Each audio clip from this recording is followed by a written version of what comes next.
네, 안녕하세요 여러분. 이번 한 주도 잘 보내셨나요? 자, 여러분 잠깐 횡단보도 앞에 서보실까요? 우리가 매일 보는 신호등은 왜 빨간색과 초록색일까요? 혹시 고민해 본 적 있으신가요?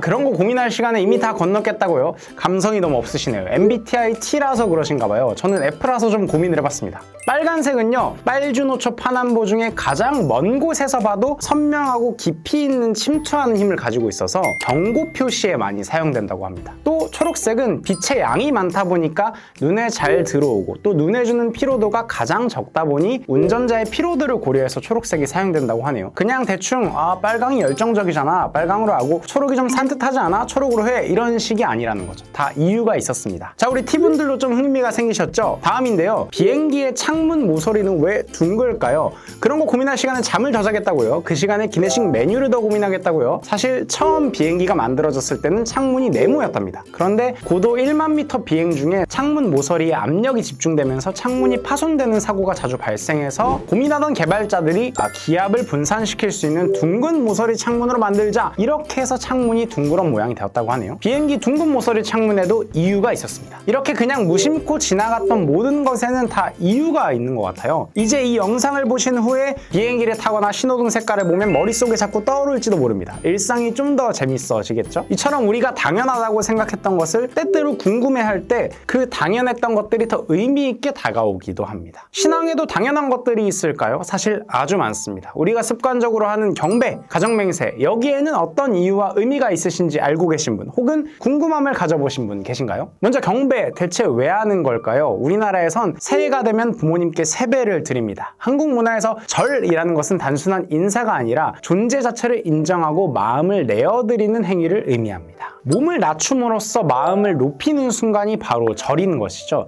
이처럼 우리가 하늘 부모님과 참 부모님께 드리는 경배 또한 하늘 부모님과 참 부모님을 내 삶의 중심으로 모시겠다, 그 존재를 위해 마음을 내어드리겠노라 하는 사랑의 마음이자 예의의 표현인 것입니다. 경배에 대한 참 부모님의 말씀도 있는데요, 훈독해 보도록 하겠습니다.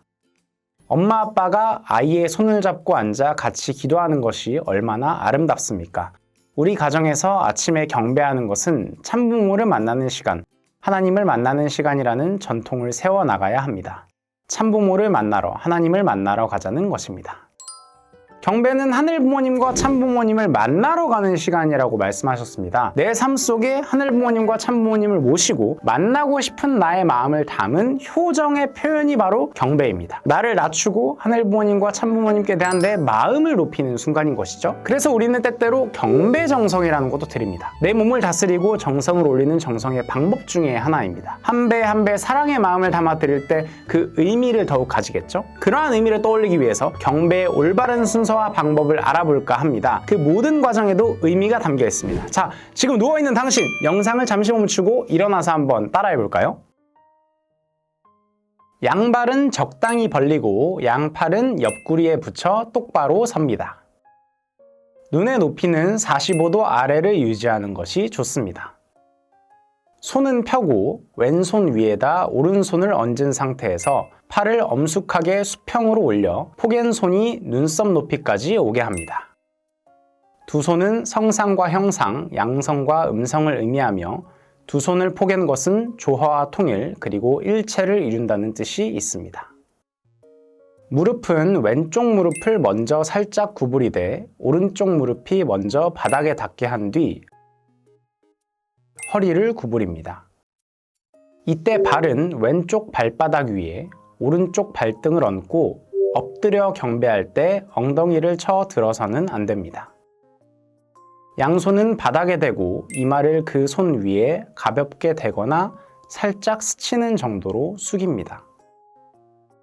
일어날 때는 오른쪽 다리를 먼저 든 다음 나중에 왼쪽 다리를 일으킵니다.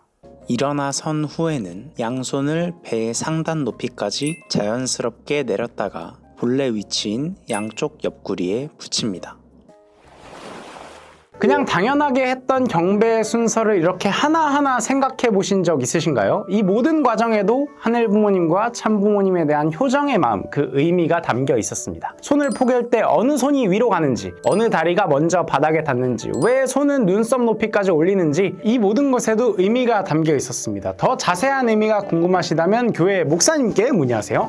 다음은 우리가 경배정성을 드릴 때 많이 사용하는 배수에 관한 이야기를 해보겠습니다. 보통 12배, 21배, 40배 경배정성을 많이 합니다. 왜 그럴까요? 당연히 이 숫자에도 의미가 담겨 있습니다. 12는 소생장성 완성의 3단계 완성의 의미를 담은 완성수 3과 사위기대 완성의 의미를 담은 완성수 4를 곱해서 3, 4, 12라는 숫자가 나온 것인데요. 자세한 건 잘 모르겠지만 3과 4라는 숫자가 중요하다는 것은 아시겠죠? 그리고 21은 이 3과 4를 더해서 7, 이 7에 다시 완성수 3을 곱해서 7, 3, 21이 나오는 것이고 40은 완성수 4와 다시 돌아온다라는 귀일수인 10을 곱한 4 곱하기 10, 40이 나오는 것입니다. 우리가 10까지 숫자를 세고 나면 다시 21, 11 하면서 1의 자리 숫자로 돌아오죠. 그래서 다시 돌아오는 귀일수입니다. 완벽히 의미가 이해되지 않더라도 3과 4는 완성을 의미하는 완성수고 10은 다시 돌아온다는 귀일수라서 중요한 거구나. 그리고 이것들의 조합이 12, 21, 40이구나 정도로 이해할 수 있겠습니다. 네, 이 숫자 하나하나에도 중요한 의미가 담겨 있다는 것은 느낌이 오시죠? 더 자세한 의미가 궁금하시다면 어디로? 교회 목사님께 문의하세요.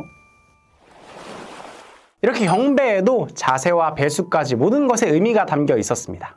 다음은 가정맹세입니다. 사실 단어 자체에 의미가 다 들어있긴 합니다. 가정 그리고 맹세. 가정연합은 가정을 중요한 단위로 생각합니다. 천국을 이루는 기본 단위가 개인이 아니라 가정이다 라고 여기기 때문인데요.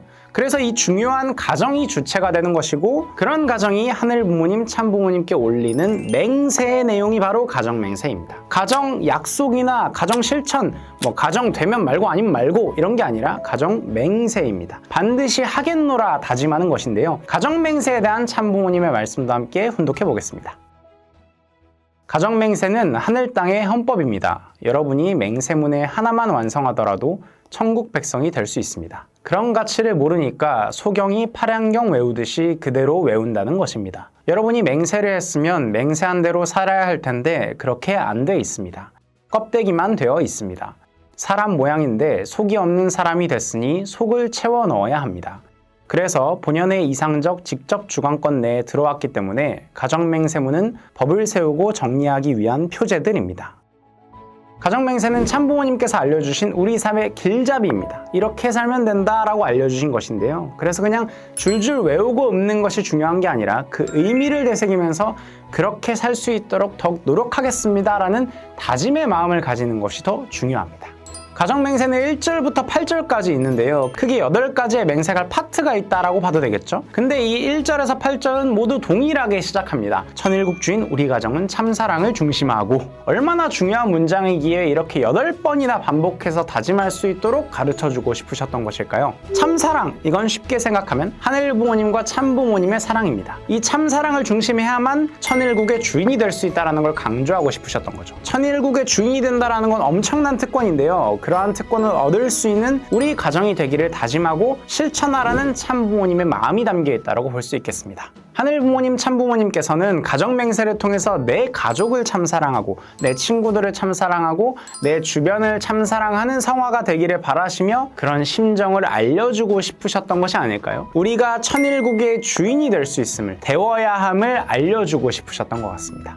앞으로 가정 맹세를 제창할 때마다 외우고 읽는 것에 그저 집중하기보다 참사랑을 통한 천일국의 주인이 될 것을 다짐하는 마음을 가져보시면 더 좋을 것 같습니다. 가정 맹세 각각이 가진 더 자세한 의미가 궁금하시다면 이건 목사님께 문의하지 않으셔도 괜찮을 것 같습니다. 네, 오늘은 경배와 가정 맹세의 의미에 대해 알아봤습니다. 우리가 당연하게 생각했던 것들에 많은 의미가 담겨 있었습니다. 내 자신이 옳음을 선택할 수 있고 스스로 절제할 수 있는 기준이 되는 경배 생활과 가정맹세가 되길 바라면서 다시금 경배와 가정맹세의 의미에 대해 생각해 보셨으면 좋겠습니다. 그런 마음으로 제가 한 가지 미션을 드려볼게요. 이번 주에는 가정맹세 1절부터 8절까지 의미에 대해 스스로 고민해 보시면 어떨까요? 이건 어떤 의미일까? 저건 어떤 의미일까? 고민해 보시면 그 자체로 굉장히 큰 의미가 남지 않을까라는 생각이 듭니다. 꼭 정답을 찾지 않아도 괜찮습니다. 참부모님께서 우리에게 알려주신 삶의 길잡이인 가정맹세를 나의 언어로 풀어보는 것이죠. 앞으로 나는 가정맹세를 제창하면서 이런 다짐을 해야겠다, 간단하고 쉽게 한번 정리해 보시면 좋을 것 같습니다. 여러분 마음속에 피어나고 느껴지는 그 모든 것이 정답이 될 수 있으니까요. 오늘 함께 알아본 경배와 가정맹세라는 우리의 신앙적 행동이 감사로 새롭게 다가오길 바라면서 마치도록 하겠습니다. 안녕!